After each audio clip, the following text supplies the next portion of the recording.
Bom, inicialmente teremos que a leishmaniose ela vai ser uma doença crônica e ela vai ser causada por protozoários kinetoplastídeos intracelulares do gênero Leishmania e o seu ciclo biológico vai ser composto por dois hospedeiros, que vai ser o hospedeiro invertebrado e o hospedeiro vertebrado, onde o hospedeiro invertebrado será sempre um psicodídeo, que popularmente é conhecido como mosquitinho palha, e o hospedeiro vertebrado ele vai variar bastante conforme a espécie de leishmaniose envolvida, de leishmania, na verdade, envolvida. Para entender um pouco mais sobre a espécie, temos que saber que elas vão ser subdivididas em conforme a classificação de Velho e Novo Mundo, onde o Velho Mundo vai ser composto pela Europa, Ásia e África, e o Novo Mundo vai ser composto pelas Américas. Tanto os invertebrados quanto os vertebrados eles vão ter essa classificação de Velho e Novo Mundo. Em relação ao Velho Mundo, a leishmania ela vai ser transmitida pelos insetos do gênero Phlebotomus. Já em relação ao Novo Mundo, será transmitida pelo gênero Lutzomia. Sendo assim, a leishmaniose ela vai ser uma doença parasitária humana, então ela vai ter grande importância na saúde pública, sendo uma doença zoonótica. E o veterinário ele tem um grande papel, pois ele tem o conhecimento do controle, das formas de prevenção dessa mesma doença, da leishmaniose.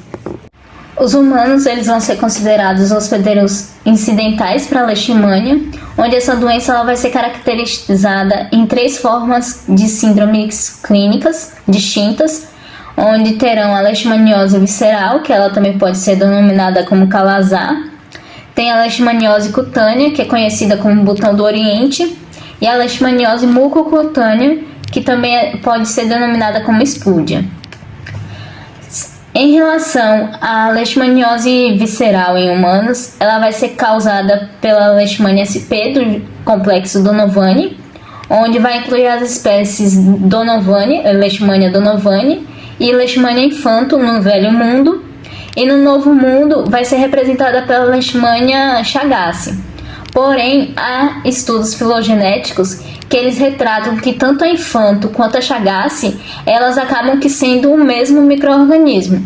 Portanto, eles consideram somente a espécie infanto. Cães e canídeos selvagens, eles são reconhecidos como os principais reservatórios naturais da leishmaniose visceral humana, apesar de que também há outras espécies, como o gambá, a suspeita também do gato, de equino, de galinhas e de até o próprio mesmo o ser humano ser um reservatório natural para a leishmaniose visceral. Em relação à leishmaniose cutânea em humanos, no Novo Mundo ela vai ser transmitida pelas espécies aetrópica, marjó e trópica, e no Novo Mundo ela vai estar correlacionada com as espécies mexicana e brasiliense, onde essa brasiliense ela também causaria a leishmaniose mucocutânea. Essa leishmaniose, esse tipo de leishmaniose mucocutânea, ela só vai ser representada no Novo Mundo. Os principais reservatórios, tanto da cutânea quanto da mucocutânea, serão os roedores. Há também relatos de cães, de gatos, de equinos, que eles também podem exercer essa função de reservatório natural. Ao contrário das 3 formas que ocorrem em humanos, em animais, em cães, vai ocorrer uma combinação entre a leishmaniose visceral e a leishmaniose cutânea. Sendo assim, em cães, a leishmaniose ela vai ser uma doença generalizada, onde ela vai afetar tanto a pele quanto as vísceras do animal. Ela pode ocorrer tanto de forma sequencial quanto de forma sincrônica, e ela vai ser considerada leishmaniose visceral, pois ela é causada pela mesma espécie que é causada em humanos, ou seja, a leishmaniose predominante em cães, ela vai ser causada pela espécie Leishmania infanto. Sendo assim, a leishmaniose clínica em gatos, ela vai ser considerada uma doença rara. Tem alguns relatos que descrevem a leishmania mexicana como causadora de lesões nodulares em nariz, nas orelhas. Há relatos de casos também, incluindo o Brasil.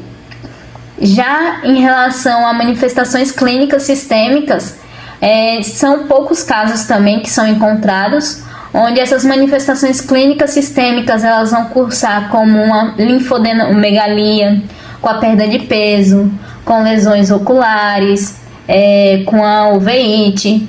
E essas manifestações clínicas sistêmicas elas vão estar associadas com a infecção por Leishmania infantum.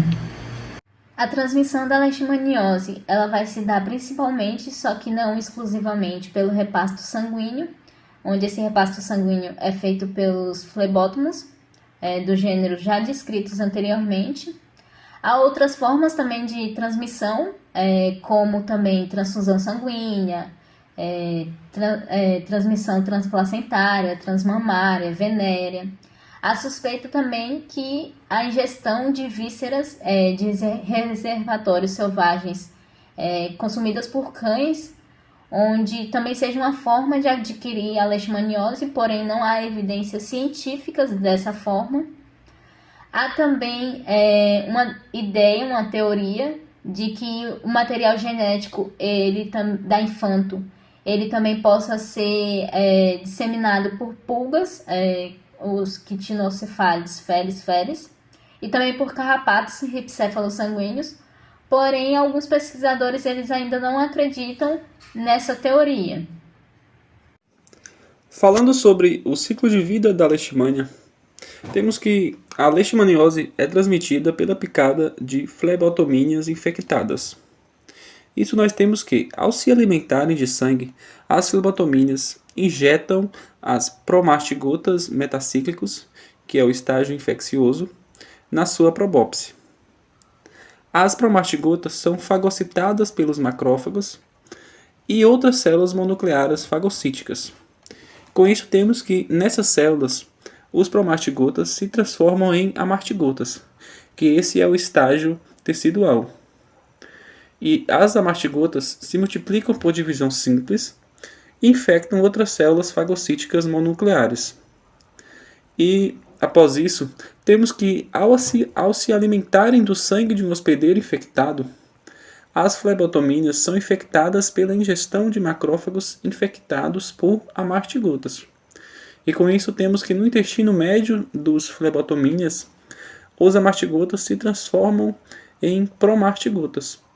E aí, ao se multiplicarem, se desenvolvem e migram para a probóscide, fechando com isso o ciclo.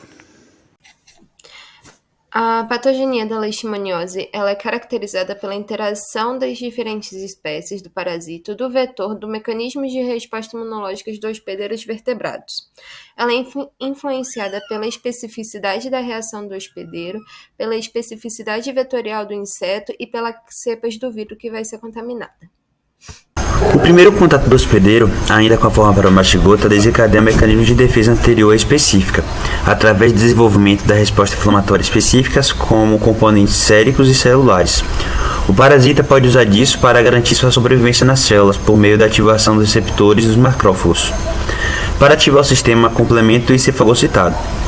Os leucócitos polimorfonucleares participam da resposta inflamatória aguda na fagocitose do parasito, junto com as imunoglobulinas e o sistema complemento. Os neutrófilos foram mais eficazes, seguidos os monócitos e os eosinófilos. Fagocitam e destroem as promastigotas.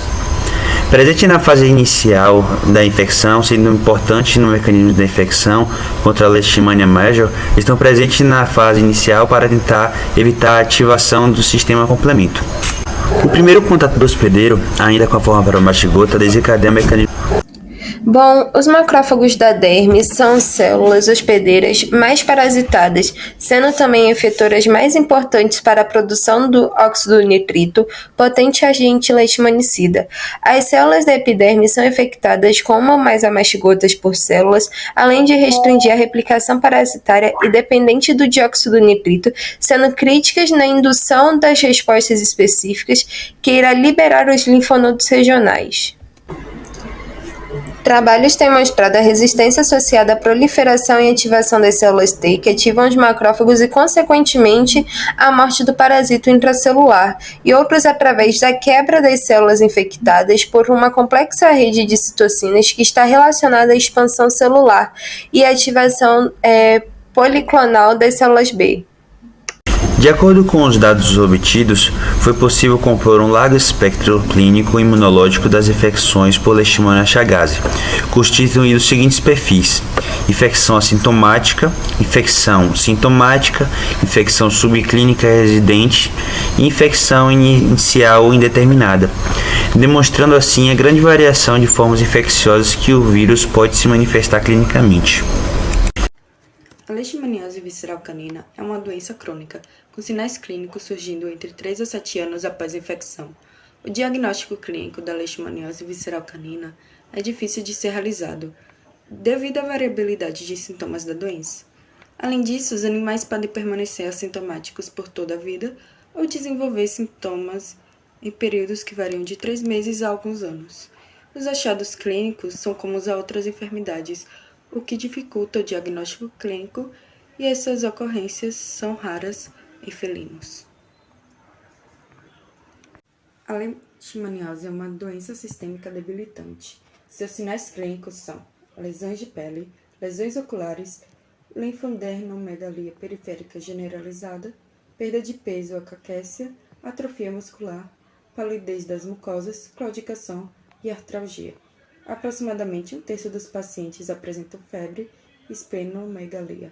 Alguns podem apresentar hemorragias e acredita-se que essas sejam decorrentes do aumento de níveis de paraproteínas circulantes que induzem uma trombocitopatia por má agregação plaquetária. O sinal dermatológico mais comum é a dermatite insolativa com escamas esbranquiçadas.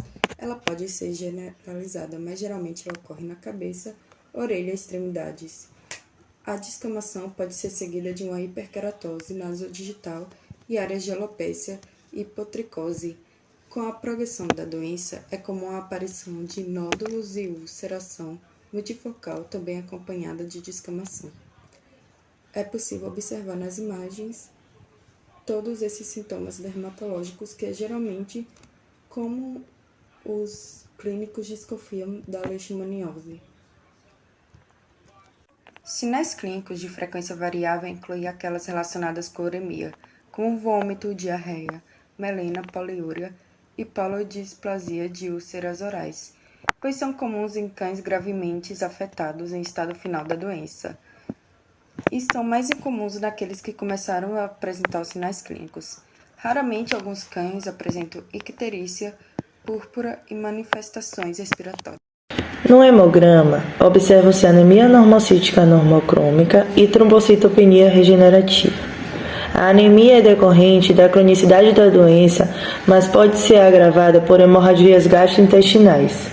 Os achados do leucograma são variáveis e pode ocorrer tanto leucocitose por neutrofilia e ou monocitose como leucopenia por linfopenia. Bom, a sorologia da lepto. Os mais utilizados em nossa rotina são os testes de ELISA e a microaglutinação. O método de ELISA a pesquisa de anticorpos IgM é útil para diagnóstico precoce da lepto, para a qual são significativos índices superior a 2. É possível detectar os anticorpos IgM de 4 a 5 dias depois do surgimento dos sintomas clínicos, os quais podem persistir por cerca de 5 meses após o estímulo. A utilização dos sorotipos mais prevalecentes em nosso meio torna o teste de ELISA mais sensível. De qualquer forma, quando a amostra é colhida nos primeiros dias da infecção, a sensibilidade do método atinge aproximadamente 70%, aumentando para 100% em exame realizado na segunda semana em diante. Por sua vez, a especificidade do teste alcança 94%. Adiante desse teste, algumas infecções agudas, virais, bacterianas e parasitárias podem estimular a produção de IgM, causando a reatividade cruzada com os antígenos da leptospira utilizados na análise. Em tais situações, os antecedentes epidemiológicos e o quadro clínico auxiliam no diagnóstico. Bom, os anticorpos IgG não são detectados em todos os indivíduos infectados e, quando presentes, ocorrem de forma irregular, não sendo, por isso, considerados um bom marcador imunológico para esse diagnóstico da lepto. Bom, agora vai ser explicado um pouquinho do teste de microaglutinação. A técnica baseia-se na aglutinação de antígeno e anticorpo, sendo o teste referência para o diagnóstico da leptospirose, conhecida como padrão ouro. Esta técnica vai detectar anticorpos de ambas as classes, que vai ser o IgM e o IgG. O princípio da técnica é simples e consiste na reação do soro-teste com a cultura da leptospira. Pode-se observar, então, a formação de aglutinação ao microscópio de campo escuro em duas etapas. Na primeira etapa, vai ser a formação de aglutinação e na segunda etapa, os soros são diluídos para determinação do título. O ponto final de leitura é aquele que se observa 50% de aglutinação ou de leptospira livres quando comparado ao controle de antígeno, sem o soro.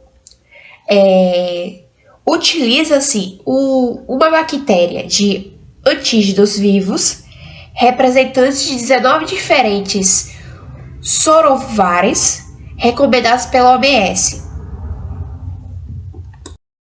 Tem um porém, vai haver alguns problemas diante desse teste, como, por exemplo, esse teste não tem a capacidade de detectar o sorovar infectante, uma vez que dentro de um mesmo sorogrupo, todos os sorovares pertencentes a ele podem apresentar títulos similares e caracterizado uma reação inesperada em nível de sorovar.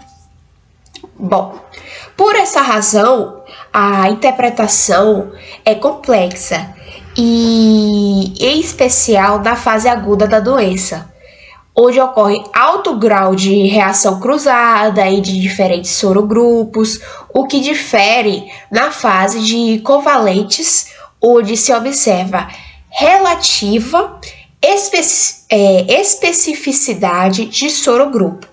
Bom, outro ponto a ser considerado vai ser a dificuldade de concluir o diagnóstico da leptospirose pelo esse teste na fase inicial da doença, principalmente porque, em muitos casos, é necessário a análise de uma segunda amostra, o que se torna um desafio, uma vez que a maioria dos pacientes ambulatórios não retorna na segunda fase da coleta.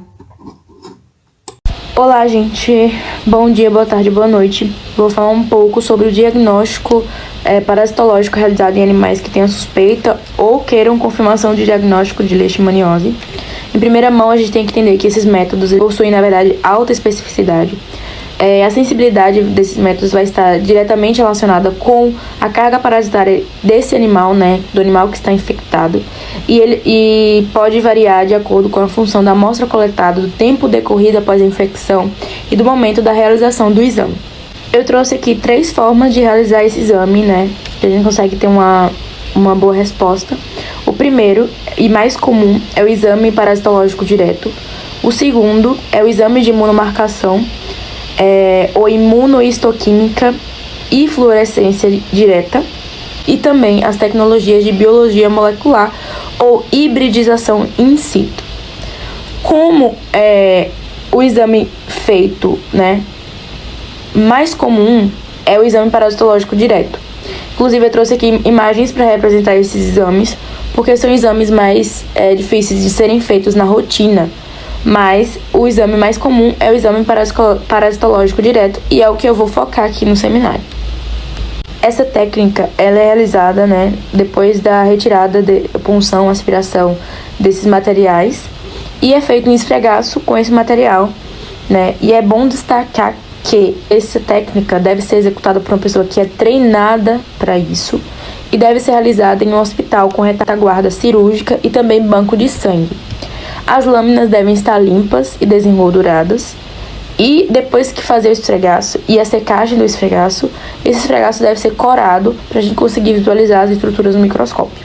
Essa técnica ela é realizada, né, depois da retirada de punção, aspiração desses materiais, e é feito um esfregaço com esse material, né, e é bom destacar que essa técnica deve ser executada por uma pessoa que é treinada para isso, e deve ser realizada em um hospital com retaguarda cirúrgica e também banco de sangue. As lâminas devem estar limpas e desengolduradas. E depois que fazer o esfregaço e a secagem do esfregaço, esse esfregaço deve ser corado para a gente conseguir visualizar as estruturas no microscópio. Devido aos índices de falsos negativos, é indicado e é extremamente importante que essa lâmina ela seja exaustivamente examinada. Por quê? Como eu falei anteriormente, esse exame ele vai variar de acordo com a quantidade de parasitas que esse animal ele tem.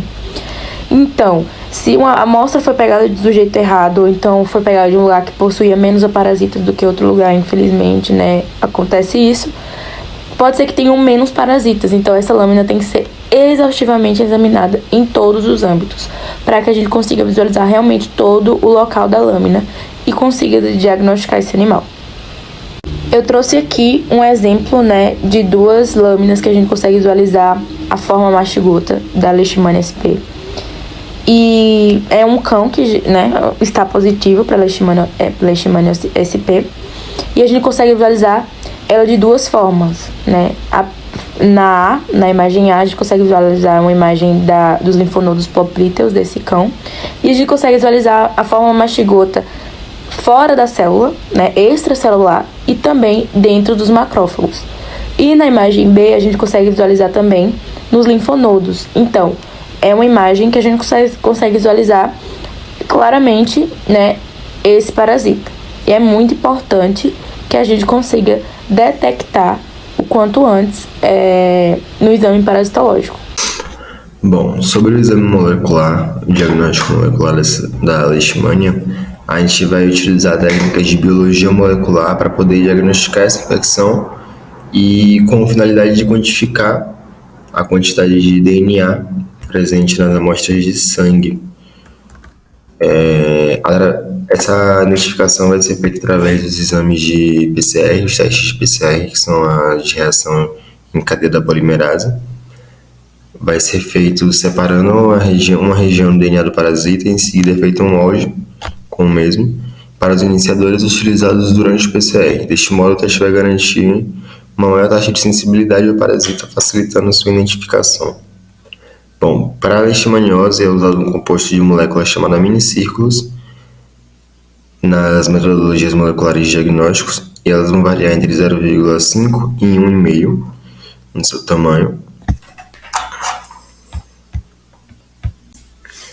Além das formas citadas anteriormente também, a gente pode utilizar o cultivo microbiológico das cepas, que em formato de plastigota, utilizando o meio H-sangue, para assim poder fazer o cultivo da leishmania.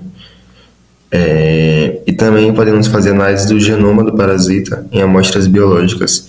Esses testes conferem assim uma maior assegurabilidade sobre a identificação da leishmania e qual o vetor que está causando, qual das espécies, das subespécies no caso, facilitando assim o diagnóstico e tratamento e o prognóstico também desse animal.